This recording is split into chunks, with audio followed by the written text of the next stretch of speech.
Bienvenue sur Mystère et Savoir. Aujourd'hui, nous plongeons dans l'une des histoires les plus terrifiantes et fascinantes de l'Ancien Testament. Une histoire de pouvoir, de trahison et de châtiment divin qui a traversé les âges pour nous glacer encore le sang. Imaginez une reine impitoyable, une femme d'une intelligence redoutable qui a manipulé des rois, instauré un culte païen et défié les lois de Dieu lui-même. Son nom ? Jézabel. Mais comme vous le savez, chaque règne fondé sur la corruption et le sang finit par s'effondrer. Et la fin de Jézabel ne fut pas seulement tragique, elle fut prophétisée. Que s'est-il passé? Comment cette femme si puissante a-t-elle vu son empire s'effondrer sous ses pieds? Qui étaient ses ennemis? Et surtout, comment sa fin brutale est-elle devenue l'une des morts les plus effrayantes de l'histoire biblique? Préparez-vous à un récit captivant, plein de mystères, de prophéties et de rebondissements. Mais avant de commencer, si vous aimez les histoires fascinantes et mystérieuses, abonnez-vous à Mystère et Savoir, activez la cloche et laissez un gros like pour soutenir la chaîne. Maintenant, plongeons ensemble dans l'histoire terrifiante de la reine Jézabel. Dans les terres brûlantes de la Phénicie antique, entre les temples majestueux dédiés aux dieux païens et les effluves des encens sacrificiels, naquit une enfant qui allait marquer l'histoire d'une empreinte sanglante. Son nom était Jézabel. Fille du roi phénicien Edbaal, elle fut élevée dans une culture où le pouvoir était une question de force et de ruse. Son père, ancien prêtre devenu roi par le meurtre et l'intrigue, lui enseigna les arts de la manipulation dès son plus jeune âge. Dans les palais d'ivoire et de cèdre de Tyr, elle apprit à lire dans les cœurs des hommes et à se jouer de leurs faiblesses. Mais ce n'était pas tout. Jézabel grandit sous l'influence des cultes païens de Baal et d'Astarté, divinités vénérées pour leur pouvoir sur la fertilité, la guerre et la destruction.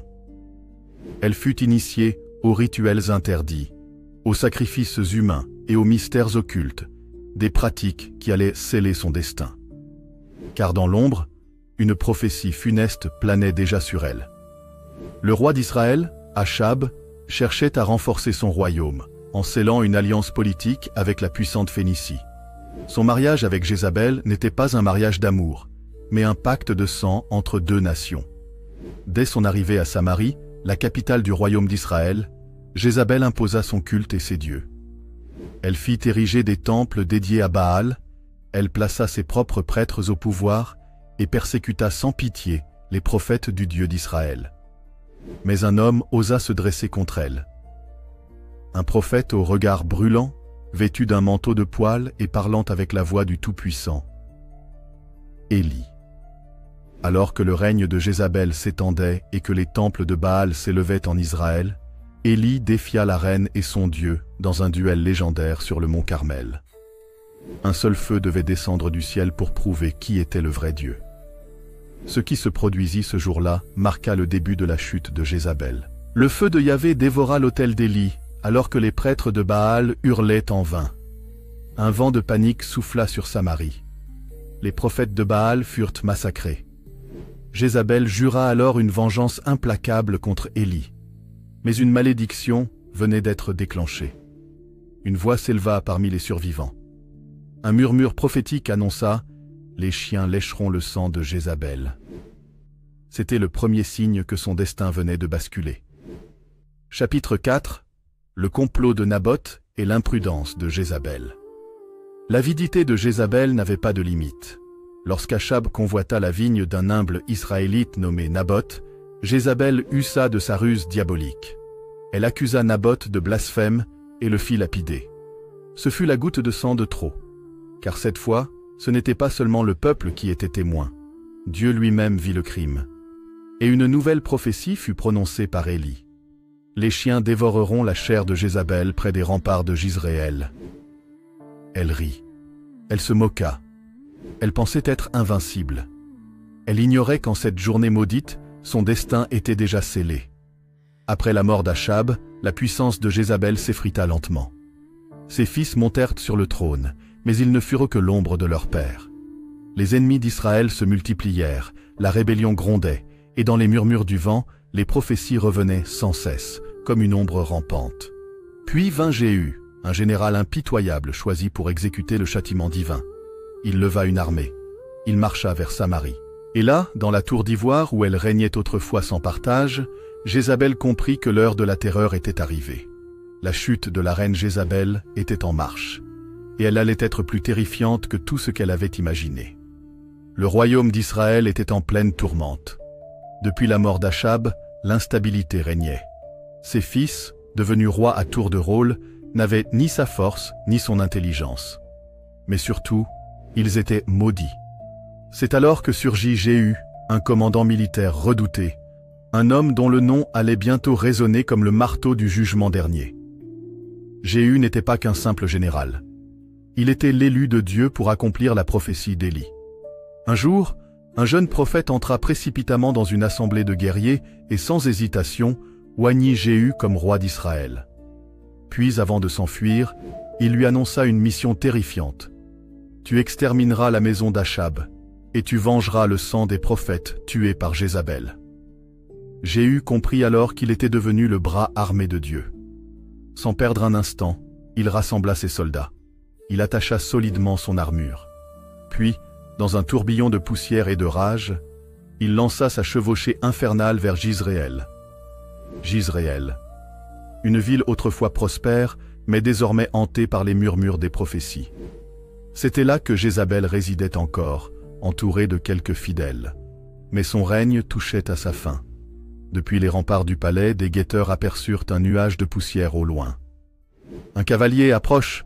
s'écrièrent-ils. Les sabots frappèrent le sol à une vitesse fulgurante. Un messager fut envoyé pour interroger le mystérieux cavalier, mais il ne revint jamais. Puis un second. Lui non plus ne revint pas. Alors un des gardes du palais scruta l'horizon et déclara « C'est Jéhu. Je reconnais sa manière de chevaucher. Il conduit comme un fou. » Le fils d'Achab, Joram, qui régnait encore sur Israël, prit peur. Il comprit que Jéhu ne venait pas en ami. Dans une tentative désespérée, il quitta Jizréel et chevaucha à la rencontre de Jéhu. Il cria « Viens-tu en paix, Jéhu ?» Mais la réponse du guerrier tomba comme un coup de tonnerre. « Quelle paix ! Tant que Jézabel, ta mère, continue ses sorcelleries et ses prostitutions. » La peur envahit le roi Joram. Il tenta de fuir. Mais avant qu'il ne puisse faire demi-tour, Jéhu banda son arc. Il tira une flèche d'une précision divine. Le trait mortel transperça le cœur du roi, qui s'écroula mort sur son char. Le premier acte de vengeance venait de s'accomplir. Et Jéhu ne comptait pas s'arrêter là. Jézabel observait tout depuis son palais. Elle savait que son règne touchait à sa fin.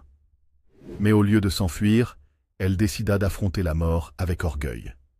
Elle s'enferma dans ses appartements, et, dans un acte étrange et mystérieux, elle se maquilla soigneusement les yeux. Elle orna son visage de col noir, et elle s'habilla de ses plus riches vêtements. Pourquoi? Certains pensent qu'elle voulait séduire Jéhu et tenter de sauver sa peau. D'autres croient qu'elle voulait mourir en reine, dans toute sa splendeur. Quoi qu'il en soit, elle s'avança vers la fenêtre du palais et regarda en contrebas. Jéhu était là, dans la cour. « Tu viens en conquérant, Jéhu » demanda-t-elle d'une voix froide. Elle n'avait pas peur. Elle le défiait. Mais Jéhu n'eut aucune pitié. Son regard flamboya de colère, et il cria « Qui est avec moi? Qui ?» 2 ou 3 serviteurs du palais, tremblant de peur, comprirent alors que la malédiction de Jézabel était réelle. Ils saisirent la reine. Ils la soulevèrent, et dans un hurlement glacial, ils la jetèrent par la fenêtre. Le corps de Jézabel s'écrasa violemment sur le sol. Le choc fut terrible. Son sang éclaboussa les murs du palais et les chevaux de Jéhu. Jéhu n'eut même pas un regard pour elle. Sans un mot, il descendit de son cheval et entra dans le palais, comme si la scène n'avait jamais existé. Plus tard, après son festin, il se souvint de la reine déchue et ordonna à ses hommes « Allez voir cette femme, car après tout, c'était une fille de roi. » Mais lorsque les soldats retournèrent sur les lieux, ils ne retrouvèrent presque rien de son corps. Les chiens errants de la ville avaient dévoré sa chair. Seuls restaient ses mains, ses pieds et son crâne. C'est alors que les paroles d'Élie revinrent dans la mémoire de tous. Les chiens dévoreront la chair de Jézabel près des remparts de Jizréel. La prophétie s'était accomplie, dans toute son horreur. Ainsi s'acheva la vie de Jézabel, la reine impitoyable. Mais sa mort ne mit pas fin à son influence. Son nom devint synonyme de perfidie, de manipulation et de corruption spirituelle. Des siècles plus tard, son souvenir hantera encore les esprits, et même le livre de l'Apocalypse mentionnera une femme appelée Jézabel, représentant l'esprit du mal et de la séduction. Jézabel croyait pouvoir défier Dieu et échapper au destin. Mais aucune ruse, aucune sorcellerie, aucune richesse n'aurait pu la sauver du jugement. Car lorsque Dieu prononce une sentence, elle s'accomplit toujours. Si Jézabel était morte de façon atroce, son esprit semblait hanter la lignée d'Achab. Avant de mourir, le roi Achab et Jézabel avaient eu plusieurs enfants. Mais la prophétie avait été claire. Pas un seul d'entre eux ne survivrait. Et Jéhu se chargea d'accomplir la sentence divine. Dans un massacre sanglant, tous les fils d'Achab furent tués. Celui qui s'oppose à Dieu finit toujours par tomber. Mais l'histoire ne s'arrête pas là. Car si la descendance d'Achab fut effacée, l'esprit de Jézabel, lui, allait continuer à exercer son influence d'une manière bien plus obscure et terrifiante. Dans la Bible, le nom de Jézabel ne disparaît pas avec sa mort. Des siècles plus tard, un mystérieux passage du livre de l'Apocalypse la mentionne à nouveau. Mais ce que j'ai contre toi, c'est que tu laisses cette femme, Jézabel, qui se dit prophétesse, enseigner et séduire mes serviteurs. Apocalypse 2, 20. Ce verset étrange a fait couler beaucoup d'encre. Est-ce une réincarnation de la véritable Jézabel, ou est-ce que son esprit, sa ruse et son influence maléfique ont trouvé un moyen de persister à travers le temps? À travers l'histoire, plusieurs figures puissantes et impitoyables ont été comparées à Jézabel. Cléopâtre, la reine d'Égypte, connue pour ses manipulations politiques et son influence sur les plus grands hommes de son époque. Catherine de Médicis, une femme de pouvoir, souvent décrite comme une empoisonneuse et une adepte de l'occultisme. Élisabeth Báthory, la comtesse sanglante de Hongrie, accusée de rituels diaboliques et de crimes macabres. Ces femmes ont-elles hérité du même esprit manipulateur et destructeur que Jézabel? Et si l'ombre de Jézabel continuait encore aujourd'hui? Beaucoup pensent que Jézabel n'est pas juste un personnage biblique, mais un esprit qui influence encore le monde moderne. On parle d'une influence subtile et destructrice qui corrompt la morale, pousse à la manipulation et entraîne les âmes dans une spirale de perdition. Dans certains cercles religieux, on affirme que l'esprit de Jézabel est encore actif, infiltrant les sphères du pouvoir, les médias et même certaines institutions religieuses. Est-ce une simple superstition? Ou bien une véritable force maléfique qui traverse les âges? Si l'histoire de Jézabel nous apprend quelque chose, c'est que le mal ne disparaît jamais totalement. Elle a défié Dieu. Elle a instauré un règne de corruption et d'idolâtrie. Elle a semé la terreur et la mort, mais au final, sa propre destruction a été annoncée bien avant qu'elle ne la voie arriver. L'ombre de Jézabel continue-t-elle de planer sur le monde d'aujourd'hui? Peut-on réellement échapper à cette malédiction séculaire? Une chose est sûre, l'histoire de Jézabel n'est pas qu'un récit ancien, c'est un avertissement. Avant que Jézabel n'arrive en Israël, le culte de Baal était peu répandu. Mais dès qu'elle devint reine, elle imposa cette religion païenne d'une manière brutale et systématique. Baal n'était pas un simple dieu. C'était une divinité redoutée, associée aux tempêtes, à la fertilité et aux sacrifices humains. Des temples furent érigés partout en Israël. Des rituels terrifiants eurent lieu. Des hommes, des femmes, et même des enfants furent sacrifiés dans ces temples obscurs. Mais ce que peu de gens savent, c'est que le temple de Baal, à Samarie, où Jézabel officiait personnellement, cachait des secrets qui dépassent l'entendement. Et certains de ces mystères sont encore enfouis aujourd'hui. Beaucoup de récits parlent de Jézabel comme d'une reine cruelle et manipulatrice. Mais ce que l'on ignore souvent, c'est qu'elle était aussi une prêtresse du temple de Baal. Elle participait à des cérémonies interdites, où les élites de son époque s'adonnaient à des pratiques occultes. On parle de sacrifices d'enfants, de rituels de sang, de festins orgiaques dédiés aux démons. Mais ce qui est encore plus troublant, c'est que ces rites ne se sont peut-être jamais arrêtés. Dans certaines fouilles archéologiques, des traces du temple de Baal ont été retrouvées, et certaines inscriptions suggèrent que ces cultes auraient perduré dans l'ombre. Mais où? Et par qui? C'est ce que nous allons découvrir dans le chapitre suivant. Après la mort de Jézabel, le culte de Baal fut officiellement éradiqué. Mais le mal ne disparaît jamais totalement. Des fouilles récentes en Israël et au Liban ont permis de retrouver des ruines anciennes, confirmant l'existence d'un réseau de temples souterrains dédiés à Baal. Ces lieux cachent encore des inscriptions troublantes et des preuves de pratiques rituelles qui auraient perduré bien après la chute de Jézabel. Dans certaines zones, les archéologues ont même retrouvé des ossements humains portant des marques de rituels anciens. Et voici le détail le plus terrifiant. Ces symboles ressemblent étrangement à ceux utilisés dans certains cultes ésotériques modernes. Coïncidence ? Ou bien une preuve que l'héritage occulte de Jézabel est toujours vivant? Si tu penses que le culte de Baal appartient au passé, détrompe-toi. Aujourd'hui encore, des élites puissantes sont accusées de pratiques occultes similaires. Certaines sociétés secrètes modernes auraient repris des éléments des rituels de Jézabel. Des cérémonies obscures auraient lieu dans des endroits inaccessibles au grand public. Et certaines constructions récentes s'inspirent étrangement de l'architecture du temple de Baal. D'ailleurs, en 2016, une réplique du temple de Baal a été reconstruite à New York et à Londres. Pourquoi ? Pourquoi restaurer un monument dédié à un culte aussi terrifiant? Les héritiers spirituels de Jézabel sont-ils toujours parmi nous? Nous avons vu comment Jézabel a imposé le culte de Baal en Israël. Nous avons découvert les pratiques occultes terrifiantes qui se déroulaient dans son temple. Nous avons exploré les ruines mystérieuses qui prouvent que son héritage maléfique ne s'est jamais complètement éteint. Mais voici la question ultime. Jézabel était-elle juste une reine cruelle et manipulatrice? Ou bien était-elle en réalité la gardienne d'un savoir occulte interdit, transmis de génération en génération? Son nom continue de hanter les esprits. Son influence semble s'étendre à travers les âges. Et certains pensent que l'esprit de Jézabel n'a pas disparu, mais qu'il attend, caché dans l'ombre, prêt à ressurgir à nouveau.